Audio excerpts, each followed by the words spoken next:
C'était au temps où le monde avait fini de livrer toutes ses frontières. Le temps où la conquête de l'Ouest était bel et bien terminée.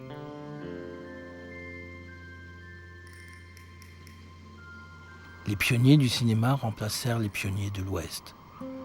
Ils puisèrent leurs histoires dans la grande histoire qui était à peine achevée. Le western s'inventa en même temps que le cinéma. Rien n'était plus américain qu'une histoire de cow-boy. Et pourtant, ce que la légende a oublié de dire, c'est que ces westerns du début du cinéma connurent leurs plus belles heures en France, en Camargue, grâce à un seul homme, Joe Hamman.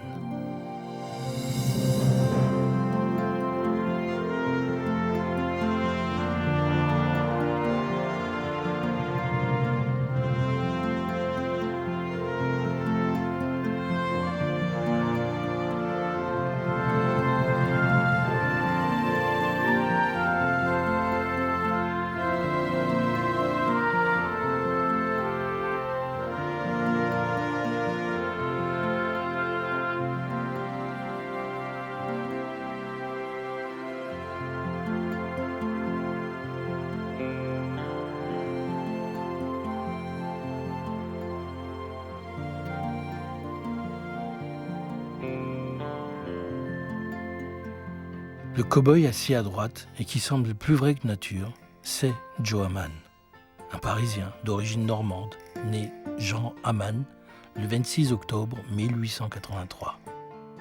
Toute sa vie, Jean, devenu Joe, nourrira une passion effrénée pour l'Ouest américain, le Far West.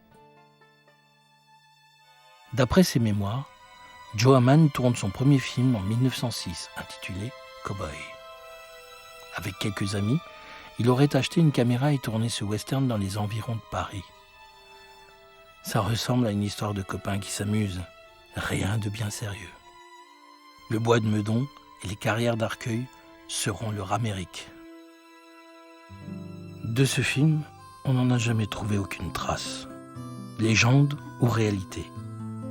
Cowboy ou pas cowboy, ce qui est certain, c'est que dès 1908, Joe Hamman signe son premier contrat avec la Lux, une toute jeune maison de production qu'il était allé voir pour proposer des scénarios, des histoires qu'il avait écrites.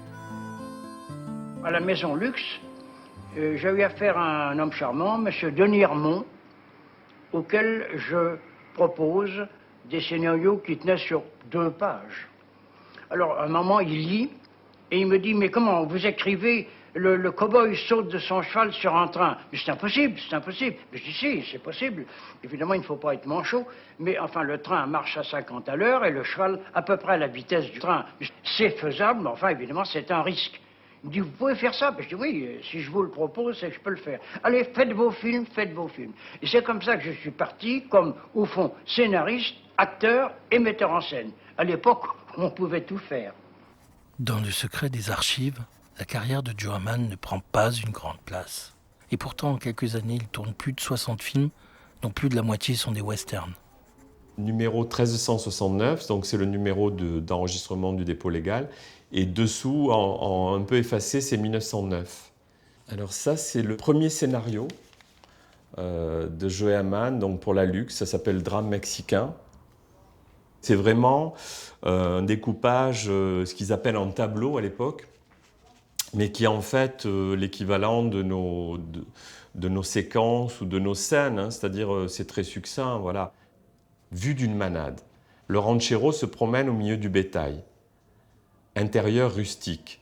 La femme du ranchero est seule. Elle écrit une lettre qu'elle remet à une vieille négresse. Lettre à son amant, le priant de venir. Alors le film n'existant plus, c'est très difficile, hein. C'est aussi ça la force de ces documents, c'est que souvent c'est le seul document qui reste quand les films ont disparu. Hein, donc c'est aussi pour ça que c'est un témoignage très précieux, parce que ça porte témoignage de quels sujets étaient traités, de quelles étaient les sources d'inspiration, quelles étaient les thématiques les plus traitées. C'était l'époque des pionniers, et c'est vrai qu'à l'époque, il n'y avait pas cette notion de patrimoine. C'était une industrie, et puis quand le film était usé, jusqu'à la corde, on le jetait, on passait à autre chose. Il n'y avait pas l'idée de garder une mémoire de cette époque des pionniers. L'avantage du temps des pionniers, c'est que les légendes peuvent s'écrire sans trop de controverses. Les mythes y sont légion. Cowboy en 1906, Desperado en 1907, Drame mexicain en 1909, dont le scénario est une preuve d'existence, ne font pas pour autant de Joe Hamman l'inventeur du western. De l'autre côté de l'Atlantique, Hollywood n'existait pas encore. Mais les Américains avaient déjà produit quelque chose de ce genre. De très nombreux historiens qui ont travaillé sur le western attribuent la naissance du genre au film produit par Edison et réalisé par Edwin Stratton Porter, le vol du rapide en français, The Great Train Robbery en anglais.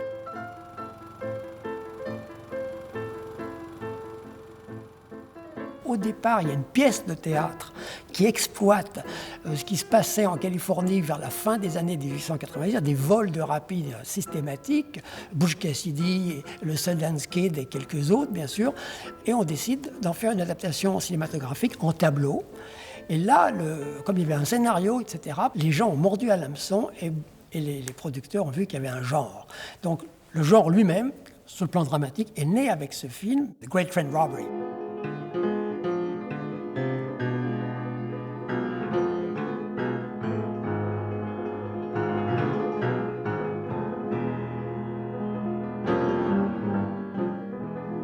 Finalement, Joe Hamman n'est pas l'inventeur du western au sens propre, mais il est assurément l'un des pionniers du genre. En cette époque où le cinéma continue de naître et de s'inventer, Joe Hamman participe à la création du western au même titre que les premières stars américaines. Vous avez à l'époque aux États-Unis Tom Mix d'un côté et William S. Hart de l'autre qui travaillent sous la direction de Thomas Ince. Alors, ce qu'il faut savoir, c'est que ces deux-là offrent une image diamétralement opposée du Far West. Hart et Ince, eux, veulent faire un cinéma réaliste avec une dramaturgie très, très solide et des reconstitutions de décors, de costumes proches de l'hyperréalisme. C'est très sérieux. Tom Mix, c'est tout à fait le contraire. Lui, il est dans la foulée de Buffalo Bill. Il a un costume avec franges tout blanc. Il chevauche un cheval tout blanc, Tony, de son prénom, et il arbore un chapeau qu'aucun cow-boy n'a jamais porté, très haut, également blanc. Alors, il est le justicier, l'homme absolument parfait. Alors, Joe Hamman se situe en fait entre les deux. Il est moins farfelu que Tom Mix, mais il y a des choses parfois dans ces films qui relèvent de l'imaginaire français. Dans Pendaison à Jefferson City, vous avez deux flics dans des costumes qui franchement n'ont pas grand-chose de westernien, qui arborent des étoiles gigantesques. Bon, ça c'est faux. En revanche, les tenues de tous les autres comédiens, la sienne, sont beaucoup plus réalistes. Puis la situation de l'ensemble de ces films est extrêmement réaliste également. Donc il est un cow-boy tout à fait crédible.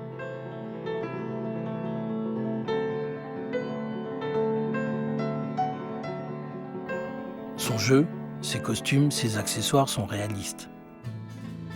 Mais les décors ne font pas l'affaire. Il comprend vite que les bois de Meudon n'ont pas l'authenticité du Montana et que les carrières d'Arcueil n'ont pas la splendeur du Grand Canyon. Le western, c'est avant tout un décor spectaculaire.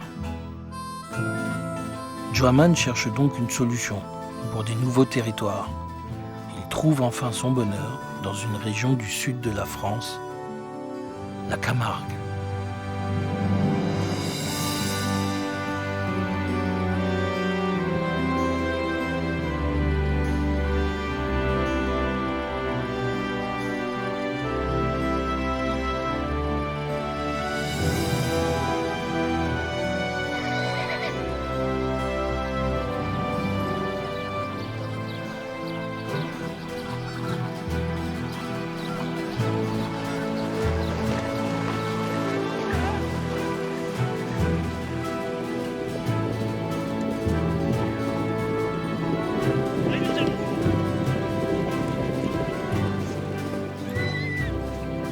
La Camargue, à cette époque-là, c'était dans un territoire inculte.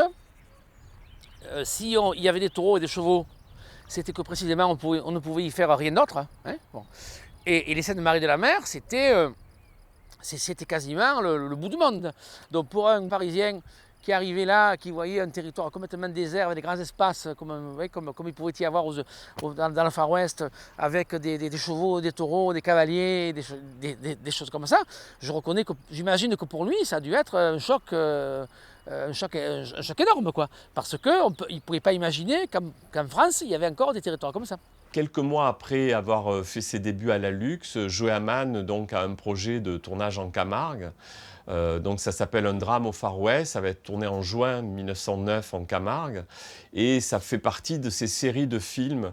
Donc c'était des séjours réguliers, hein, 1 ou 2 fois par an, une équipe donc, de réalisation qui comprenait le réalisateur, 1 ou 2 techniciens, plus la troupe d'acteurs, la troupe de crabes, comme disait Louis Feuillade. Donc tout ce beau monde partait en direction de la Camargue et il restait entre 1 semaine et 1 mois et on tournait 5, 6, 8 films, évidemment des courtes bandes hein, qui duraient une dizaine de minutes en profitant des décors naturels avec des camarguais qui avaient été embauchés pour l'occasion, avec des chevaux, etc.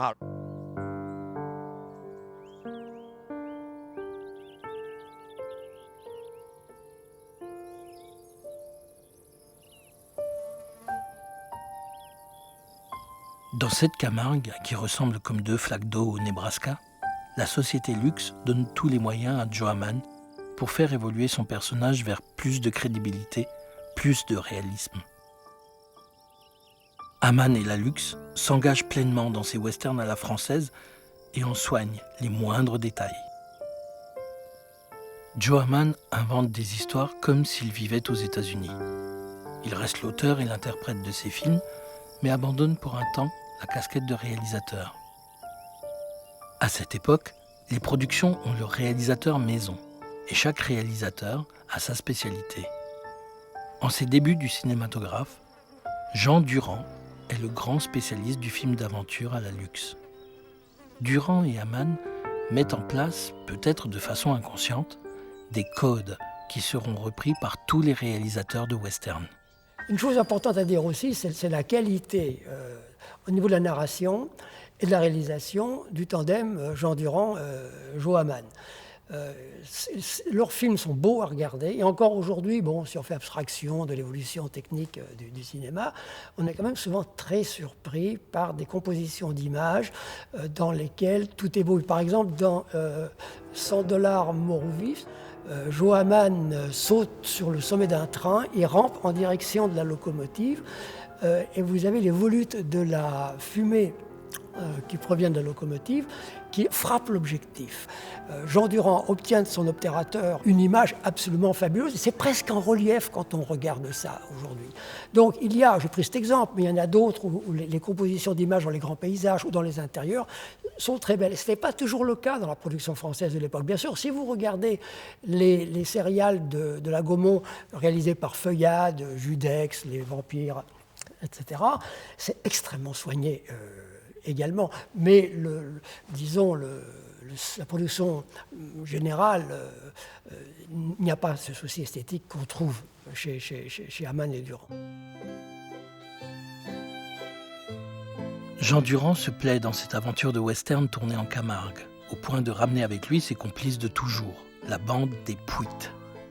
Ce sont des comédiens, mais à la différence des autres acteurs qui étaient tous issus du théâtre, les Pouites viennent du cirque et savent donc tout faire. Un seul critère pour faire partie de la bande, savoir tomber de cheval sans se faire mal. On raconte que les Pouites, avec leur chef de bande, le comédien Gaston Modot, semaient la pagaille à Sainte-Marie-de-la-Mer lorsqu'ils débarquaient pour quelques semaines de tournage. À l'heure du déjeuner, habillés en cow-boy, il n'était pas rare de les voir renverser chaises et tables et de se tirer dessus comme au Far West. Les Saintes, habituellement si calmes, devenaient pires qu'un bouge du Grand Ouest américain.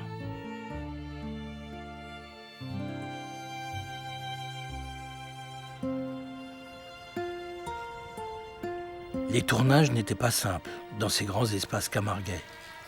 Les opérateurs n'étaient pas des flamants roses et appréciaient peu les moustiques. Certains étaient littéralement défigurés par les piqûres. Seuls les Pouites avaient trouvé une parade.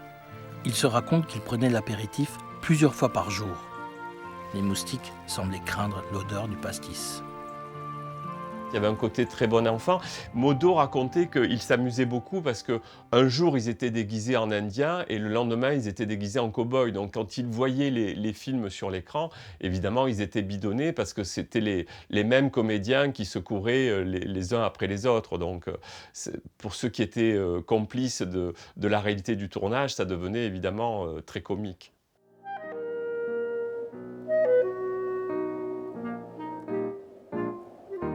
Haman, au gré de sa fantaisie, troque son costume de cow-boy pour celui d'Indien. Aucun Américain n'aurait fait une chose aussi insensée à l'époque.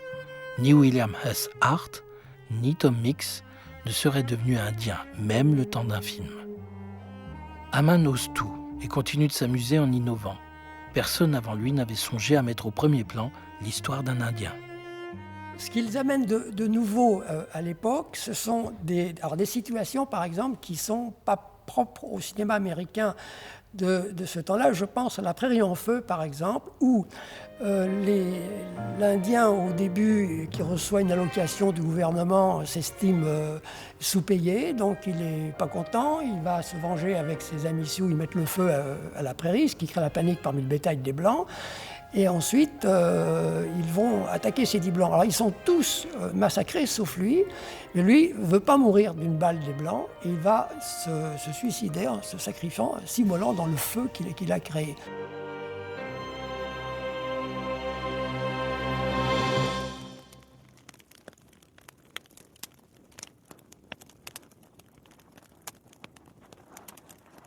Ça, c'est dans un scénario de western américain, c'est impensable. Qu'il soit indien ou blanc, le suicide est interdit. La philosophie américaine est tournée vers l'avenir. Donc ça, c'est assez culotté quand même de leur part. Une chose aussi qu'on peut voir chez Joe Haman, c'est la mise en relief de tout ce costume. Par exemple, dans ce même film, La Prairie en feu, il y a une séquence au début où, devant la caméra, il est de face avec sa belle sa veste et son chapeau à plumes, et il s'arrange pour qu'on voit bien tout ça de face, de profil et même de dos pour montrer l'authenticité de la chose. Bon, ça, c'est un petit côté entre le cirque et le documentaire, chose qui, aux États-Unis, ne se faisait pas. On donnait l'action très, très rapidement. Mais ça, c'est son amour du Far West qu'il montre dans cette séquence-là.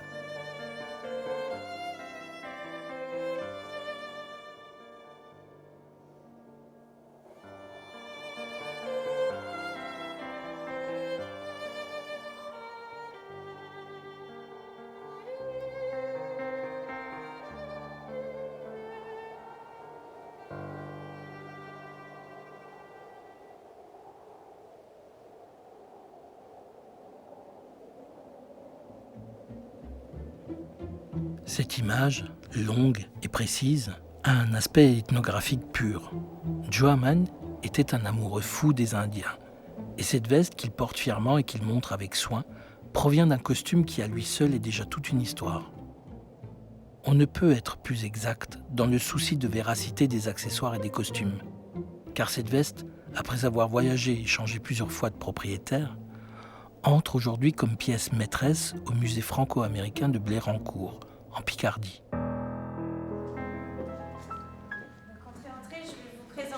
Mathilde Schneider, conservateur du patrimoine au musée franco-américain, reçoit Jacques Nissou, indianiste réputé, ami très proche du cinéaste. Il a possédé un temps ce costume complet de chef indien. C'est Joe Haman lui-même qui le lui avait confié. Il était dans le même état comme vous l'aviez. Oui, à peu près, oui, bien sûr, oui, tout à fait. Il y avait ces problèmes du col, là, qui ont toujours existé, que j'ai toujours connu. Déjà. Même à l'époque où Haman l'avait, je veux dire. Et est-ce que vous avez en votre possession les dessins qui ont permis à l'épouse de Belette Tacheté de broder ces motifs? Je les ai jamais eus. J'ai jamais vu. On n'a pas. Mais Haman n'avait rien de ça. J'ai cette aquarelle que Haman a faite dans le tipi de Belette Tacheté, où on voit très très bien le costume. Il l'avait dans la tête, le costume, puisqu'il l'a bien représenté. On le reconnaît bien. On le reconnaît tout à fait. Il n'y a pas d'ambiguïté. Ce costume m'a extrêmement ému, tout d'abord par son histoire, parce que c'est avant tout une aventure humaine. puisqu'il a déjà eu une première vie en tant que costume d'apparat pour ce chef Oglala, que Joey Hamann, en 1904, a rencontré donc à la réserve de Pine Ridge. C'est là qu'ils ont lié une relation d'amitié, et cette relation d'amitié s'est notamment soldée par un échange, en vérité, entre une veste européenne et ce costume, cette veste du chef indien. Et cette histoire d'amitié avec Joey Hamann me semble illustrer parfaitement cette relation d'admiration aussi, pas seulement d'amitié, qu'ont eu les Français pour les cultures amérindiennes tout au long des siècles finalement.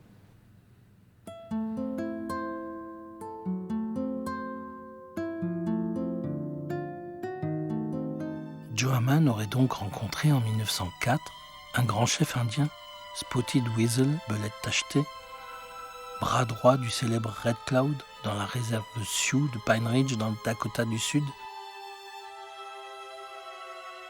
Qui était vraiment Joe Hamann?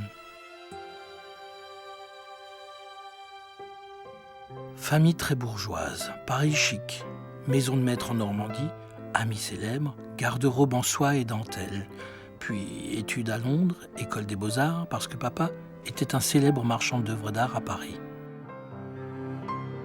L'avenir de Jean Hamann semblait tout tracé, mais face à la mer, il rêve d'Amérique.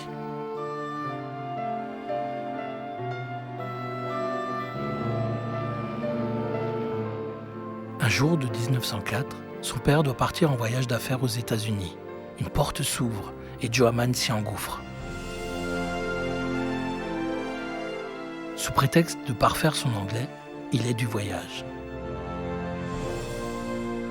À peine arrivé, il quitte les bureaux étriqués de son père pour l'Ouest et ses grands espaces. Plus jeune, cela aurait été une fugue, mais il a 21 ans et touche enfin son rêve du bout des doigts. Armé de ses crayons, de ses pinceaux et de ses cahiers à dessin, il voyage non pas comme un explorateur, mais comme l'un des premiers touristes aux États-Unis. Le jeune Européen pose au milieu des Sioux de Pine Ridge.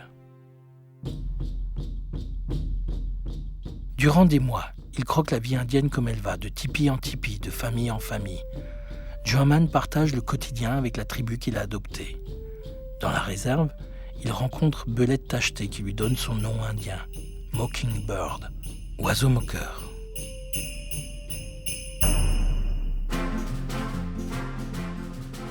Après un hiver entier passé dans la réserve, Hamann l'Indien veut aller voir les cow-boys.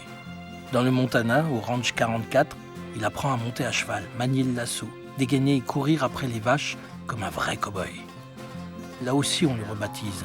C'est là, dans ce ranch, que Jean devient Joe. Et voilà toute l'histoire.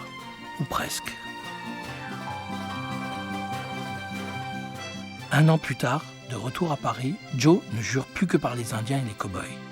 Il ne reprendra pas l'affaire familiale, même si à ce moment-là, il ne sait pas trop quoi faire de sa vie. L'année 1905 lui réserve une surprise de taille. L'Amérique débarque à Paris avec Buffalo Bill et son célèbre cirque du Wild West.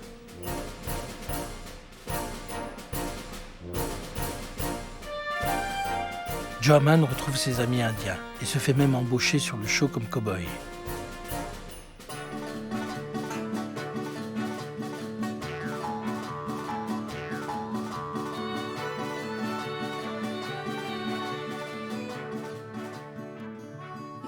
Je me suis amusé, c'est une façon de parler, de cavalcader dans le show de Buffalo Bill. Et à un moment donné, il y a l'attaque de la diligence, et j'étais évidemment parmi les cow-boys. Alors je me précipite sur les peaux rouges avec mon revolver, et eux, au lieu de me mettre en joue, lèvent leur arme. Je reviens, ils lèvent encore leur arme.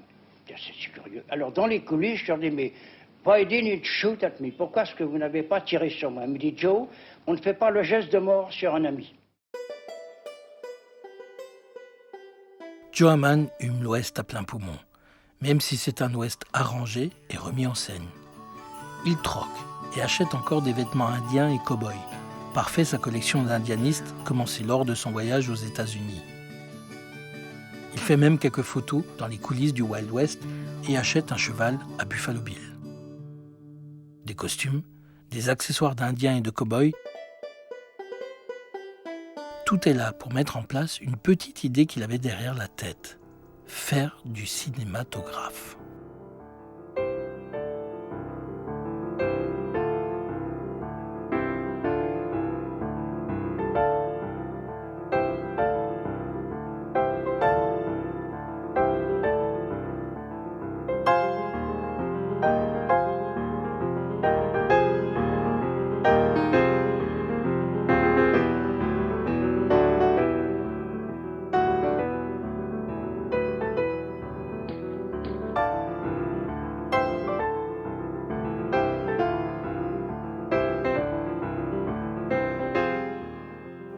La grande force, effectivement, de Joe Hamman, c'est de n'être pas formaté par le théâtre, de n'avoir pas, effectivement, été domestiqué par un art qui l'aurait contraint. Quand Joe Hamman arrive sur le marché du cinéma, c'est une industrie naissante, hein, qui a une quinzaine d'années, quoi. Donc, on est dans un cinéma encore beaucoup de studios, sur des toiles peintes.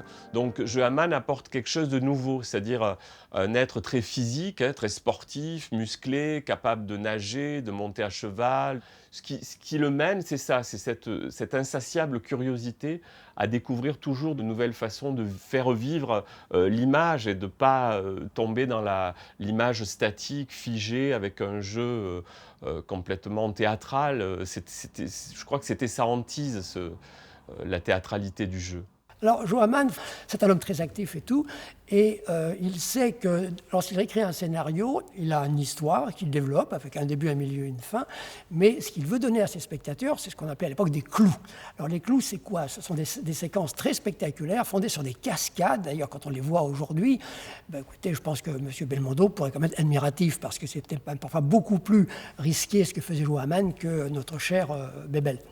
Et il y en a une, par exemple, qu'il citait toujours lorsqu'il était interviewé dans les années 60 à la radio ou ailleurs, c'était qu'il était avec son cheval dans un wagon et il fallait absolument qu'il sorte de là-dedans en faisant sauter les cloisons du wagon, et il était main liée derrière lui. Donc c'est son cheval qui doit le libérer. Alors il avait mis de l'avoine dans ses mains, là, donc les gens ne voient pas l'avoine, ils croient que le cheval lui coupe les liens, et une fois dans le cheval brise tout et il saute. Mais il ne saute pas sur le terre-plein, il saute dans une rivière 10 mètres plus bas. Vous vous rendez compte le risque qu'il prend par rapport à lui et aux quatre pattes du cheval aussi. Eh bien tout le monde s'en sort. Ça pour les spectateurs de l'époque, c'était vraiment tout à fait inédit et ils étaient absolument fascinés.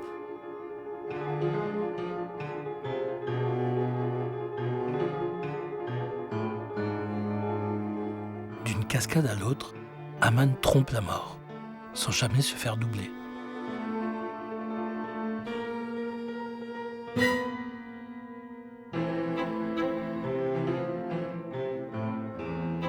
Il devient, sans le vouloir, le premier cascadeur de l'histoire du cinéma, bien avant les Américains, dont Harold Lloyd et Buster Keaton seront les fers de lance.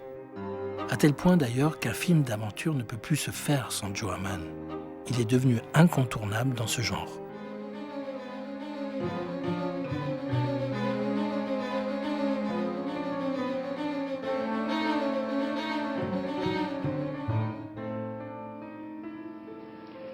La Maison Gaumont avait acheté un lion à Hamar, le dompteur Hamar, un lion assez féroce, tellement féroce que je crois qu'on avait décidé de l'abattre. Et Hamar a eu l'idée de le vendre à une maison de cinéma. Et alors un jour, M. Gaumont me fait appeler, il me dit « Dis donc, vous le cow-boy, vous pouvez tuer un lion ?» Alors, M.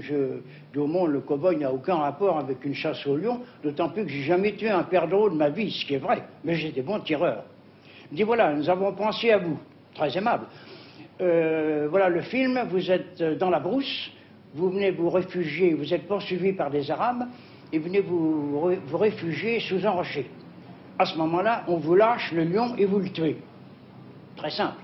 Alors, je joue ma scène, je me mets le long de mon rocher, et j'entends Feuillade qui dit « Allez, lâchez le lion !» Ça fait un certain effet quand même. Et alors, à 10 mètres de là, je vois arriver un espèce de passe-boule, une énorme bête, la bouche ouverte. Ben, mon Dieu, je me suis relevé rapidement, j'ai mis en joue, j'ai tiré et je l'ai tué d'une seule balle. Écoutez, j'étais le premier étonné.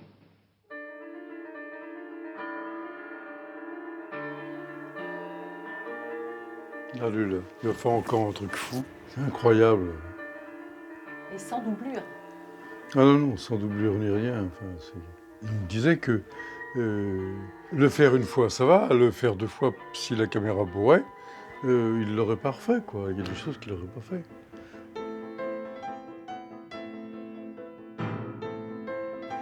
Joe Hamman, moi souvent, il me fait penser à Jean Marais. Il me fait penser à Jean Marais parce que Jean Marais a fait du film d'aventure où il n'acceptait pas, il ne voulait pas être doublé, il faisait ça naturellement. Et Hamman, je crois qu'il s'est révélé un peu comme ça à lui-même. Tiens, je peux faire ça, je fais ci, je fais ça. Ah bon, ben je fais. Voilà, puis après, bon, après il y a le casse-cou, le cascadeur qui est venu là, il racontait, il disait, bon, bah, moi je peux vous proposer un scénario où on fait ceci, ça, je suis sur un cheval, il y a un train qui passe, je saute sur le train.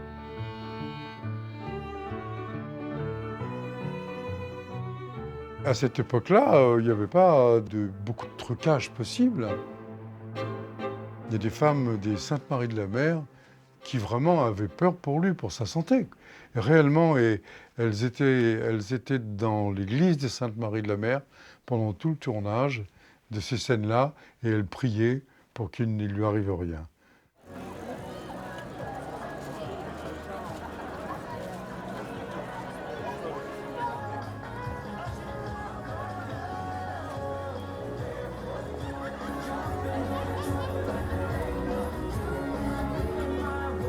Joe Hamman fait rêver les Français avec ses westerns plus vrais que nature. Avec lui, c'est l'Amérique que l'on peut voir de près et en grand sur les écrans. La qualité des costumes, la justesse du jeu, le réalisme des paysages et ses prouesses invraisemblables lui assurent un succès populaire incomparable.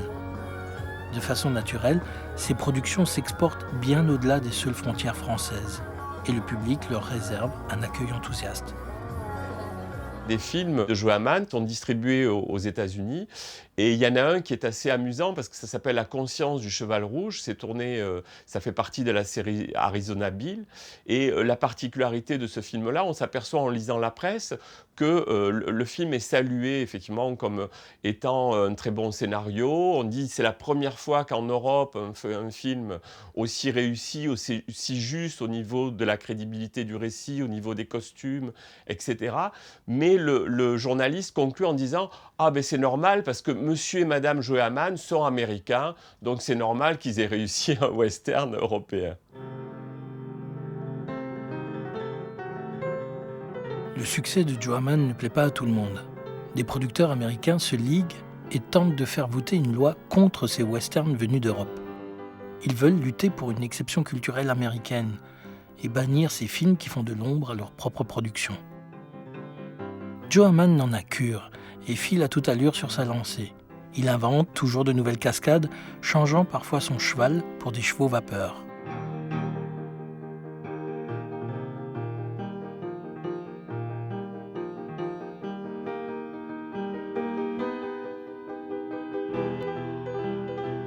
Les rêves de Joe Hamman se font plus grands, plus beaux aussi.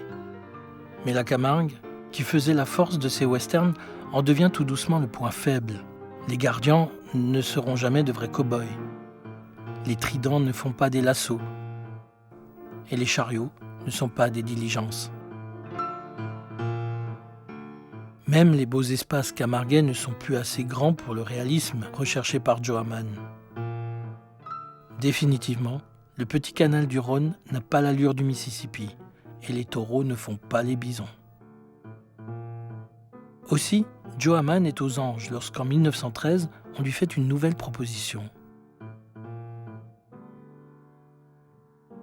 La société Éclair lui dit qu'ils ont des studios aux États-Unis. Donc à l'époque, ils avaient des studios à Fort Lee, dans le New Jersey, et ils venaient d'ouvrir des studios à Tucson, dans l'Arizona, de façon à pouvoir produire sur place des westerns destinés au marché américain. Donc à ce moment-là, Joe Hamman est recruté pour aller tourner là-bas. Mais il y aura 2 accidents qui vont empêcher ce départ.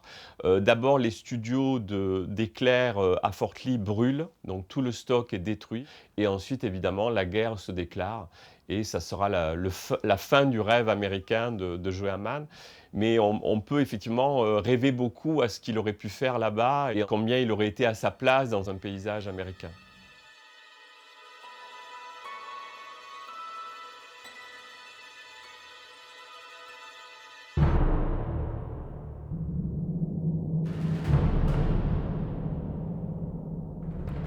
La légende dit que c'est sur le bateau prêt à partir vers l'Amérique que Joe Hamman a reçu son ordre de mobilisation.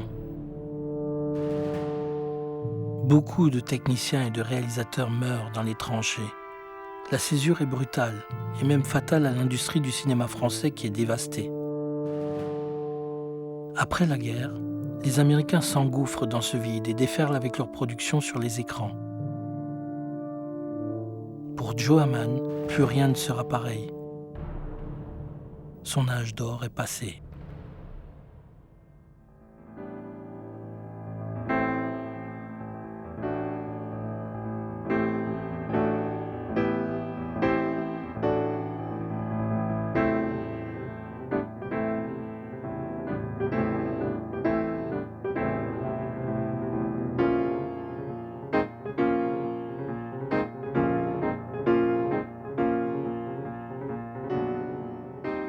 Quand j'ai fini la guerre, le western envahissait déjà le marché français. Et de très bons films où je n'avais plus rien à voir, étant donné que je tournais en France. Plus question de faire des westerns. Il ne faut pas quand même avoir la prétention de concurrencer les Américains sur une chose qui leur est propre, qui est leur histoire, qui est leur existence, qui est leur passé. Il ne faut plus faire de westerns. Joe Hamman quitte l'idée de tourner des westerns. Mais peut-être pas tout à fait. Il est toujours aussi amoureux de la Camargue, ses espaces ouverts, ses chevaux et ses taureaux. Cette région est devenue la sienne. Il y fréquente de nombreux amis, dont un curieux personnage rencontré à Paris au moment du show de Buffalo Bill. Joe Hamman est venu en Camargue grâce à ses rapports qu'il a eu avec le marquis de Baroncelli. Le marquis de Baroncelli, c'est une des grandes figures tutélaires de la province. Et la Camargue, telle qu'on la connaît maintenant, est en grande partie due au travail du marquis. Parce que la Camargue, c'était un territoire qu'on voulait supprimer. Et le grand fantasme des Arlésiens ou des propriétaires terriens, c'était de supprimer la Camargue, d'assécher la Camargue et d'en faire une grande terre agricole à blé, etc. Bon. Et c'était un territoire où les gens ne restaient pas, un territoire bon. Et le marquis a pris le contre-pied et l'opposition de ça, et tout ce qui était négatif avant est devenu pour le marquis quelque chose de positif. C'est-à-dire que le territoire inculte est devenu un sanctuaire de la nature, ce territoire isolé est devenu un sanctuaire des traditions camarguaises et provençales. Et bien évidemment, Joe Hamman a été à la fois le lien entre le marquis avec ses cavaliers et le western. Juste après la guerre, en 1921, Joe Hamman tourne Le Gardien, comme un écho à son cow-boy de 1906. C'est un nouveau départ, et naturellement le marquis de Baroncelli l'accompagne dans des réalisations où la Camargue pourra enfin être elle-même et n'aura plus à faire le grand écart pour ressembler à l'Amérique.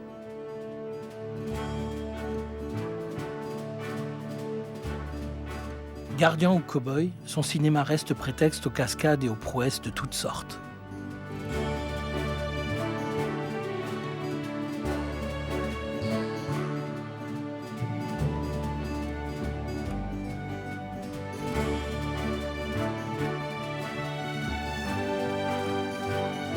Mais le Gardien ne parvient pas à supplanter le cow-boy. Joe Hamman tourne beaucoup moins qu'avant la guerre. On lui propose des petits rôles dans les genres les plus divers. Parfois même, on l'engage pour sa connaissance dans l'art de l'équitation et pour lui faire régler des scènes de mouvements de cavalerie. Joe Hamman fait parfois le technicien ou l'assistant, comme un débutant. En 1933, le vent semble tourner. On pense à lui pour un nouveau tournage en Camargue, un grand film. Mireille lui permet de retrouver un rôle important, le rôle d'Urias. Donc là, on croit véritablement que c'est une seconde carrière qui s'annonce, mais malheureusement, ça va retomber très vite et Joe Hamman aura peu de sollicitations de la part des studios et ne retrouvera plus jamais des rôles de premier plan. Le passage au parlant, ça fait pas du tout l'affaire de Joe Hamman, qui a besoin d'espace, qui a besoin de décors naturels, qui a besoin de paysages.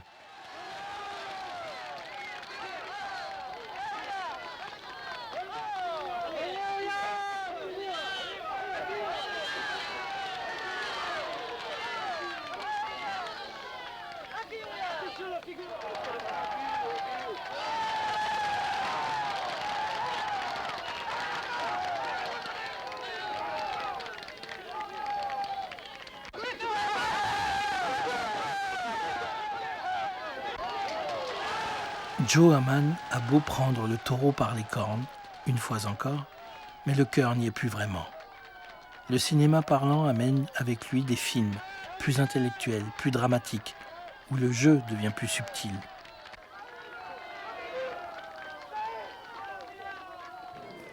Ce cinéma-là est une maîtresse qu'il est difficile de séduire. Hamman est définitivement plus à l'aise dans l'aventure et l'action plutôt que dans les mots.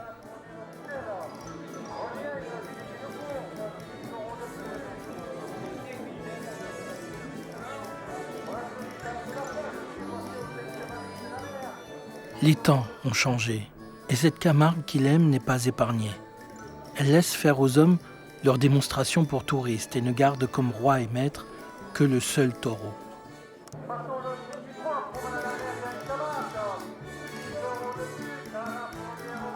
Les gardiens, comme les Indiens, finissent dans des réserves.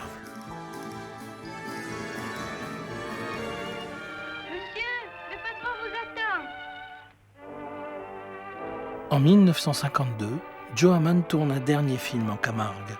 Entre fiction et documentaire, il campe le rôle d'un vieux manadier qui fait visiter son pays à un touriste. Alors, vous voulez visiter la Camargue? Eh ben, on va arranger ça pour demain. Vous ne craignez pas les moustiques au moins? Ah, bon.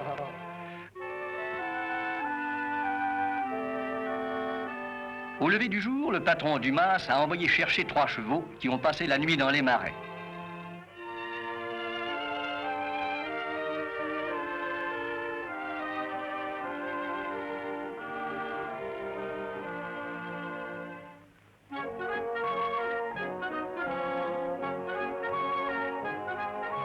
Le touriste n'est pas matinal. Son confortable embonpoint a nécessité la recherche d'une selle à sa taille. Joe Hamman est devenu ce vieux chef indien, croisé sous son tipi en 1904 et qui lui avait confié son costume. Lui, qui fut l'un des premiers touristes sur les territoires sioux aux États-Unis, ne supporte pas de voir sa Camargue glisser vers une modernité rassurante, mais en réalité dérisoire. Joe Hamman n'est ici plus vraiment chez lui.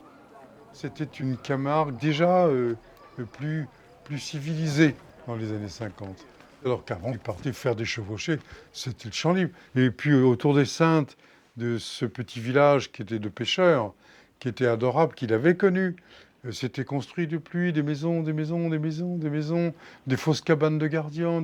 Bon, bah, c'était plus sa Camargue, c'était plus sa Sainte-Marie de la Mer, c'était plus... ça c'était... Dans sa tête, ça s'était désincarné. Et il lui restait ses souvenirs, ses photos, ses dessins, c'est ça, il voulait rester avec ça.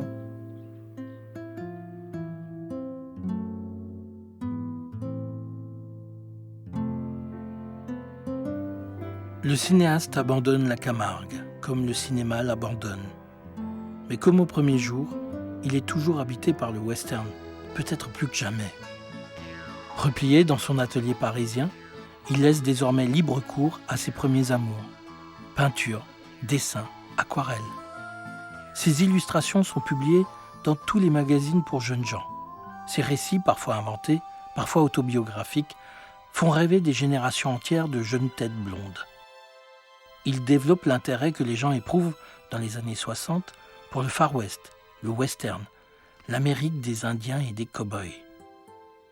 Hamman est suivi à la trace. Il avait différents styles de dessin, en fin de compte. Il faisait des dessins, des caricatures, des dessins un peu plus sérieux. Alors là, il s'est tellement bien imprégné du style des Indiens, des dessins pictographiques, qu'il a réussi à les reproduire. Il était imprégné d'indianité, en fin de compte.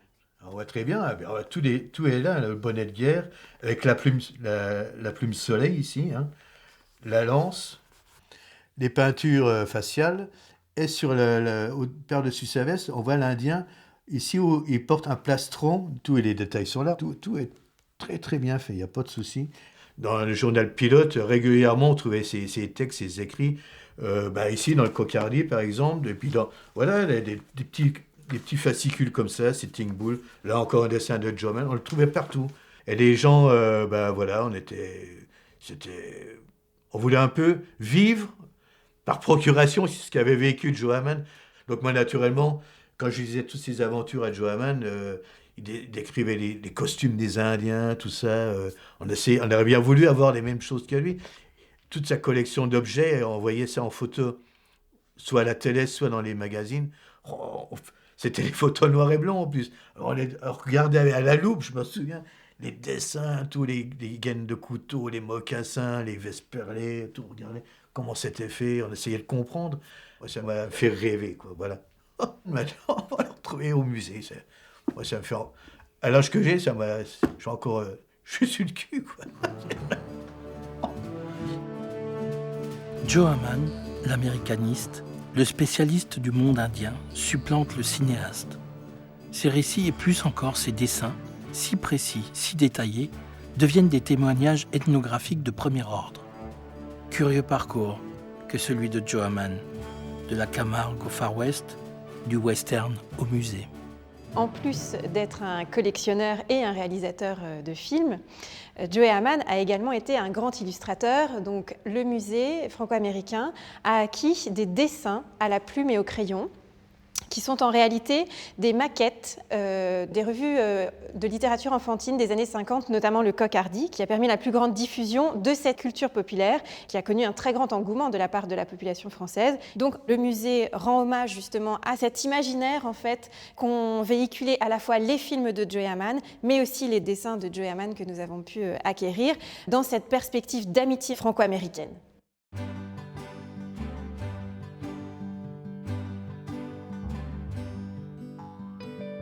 Pour tous les amoureux de l'Ouest américain, Joe Mann est la référence. C'est l'homme qui a rencontré les légendes du Far West, de leur vivant, Buffalo Bill, le chef indien Red Cloud et bien d'autres encore. Il est le trait d'union entre la mythique conquête de l'Ouest et sa mise en scène au cinéma.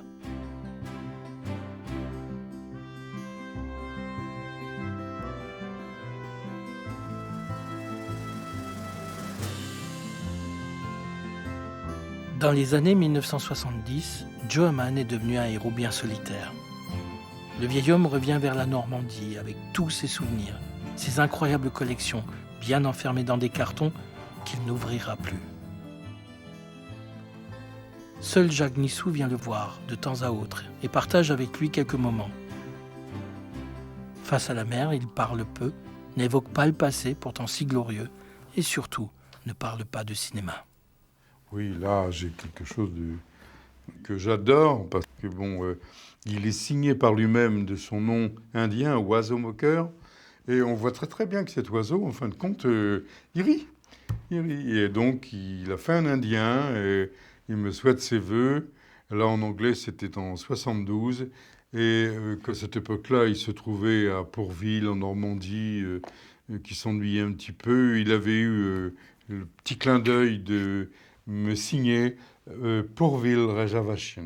Et réservation parce que il avait l'impression d'être enfermé. Il était là. Et je trouve que c'est tout l'humour de Mann. Oiseau moqueur, Mockingbird.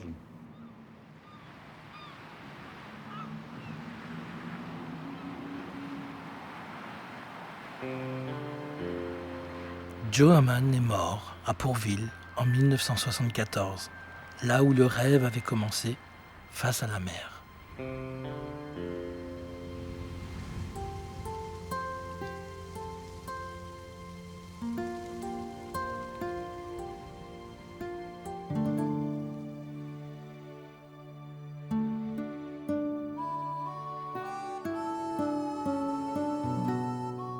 Joe Hamman, l'homme qui inventa le western, chevauche désormais aux côtés des légendes du Far West.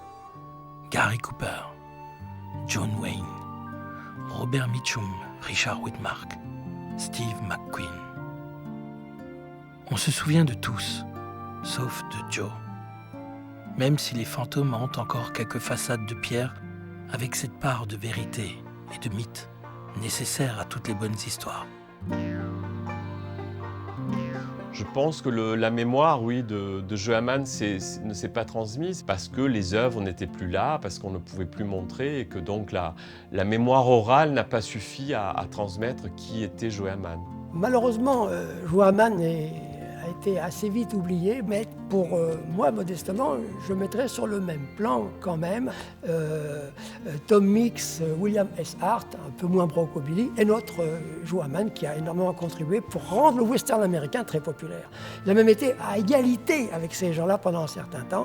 Et ensuite, il a cédé la place parce qu'enfin, il faut quand même rendre à l'Amérique ce qui lui appartient, son Far West, ses cow-boys, ses Indiens, son western.